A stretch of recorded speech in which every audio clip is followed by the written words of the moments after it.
ថ្មីឲ្យខ្ញុំទុកព្រួយព្រមតែរូបអូនមួយព្រួយអើយតែព្រួយយល់តែសុបិន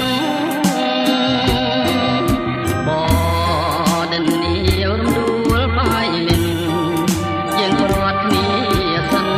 អូនហើយអើយអូនកុំបំភ្លេចបងដីភូមិរត្រែប៉ាហ៊ីខ្ញុំអើយអ្នកបានលឺហើយសូមនាំចំឡើយផ្ដាំទៅស្រីផង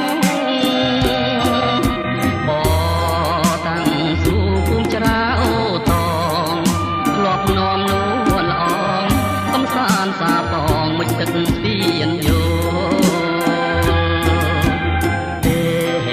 លបងឃ្លាតទេចិត្តសានអាឡ័យថ្លៃ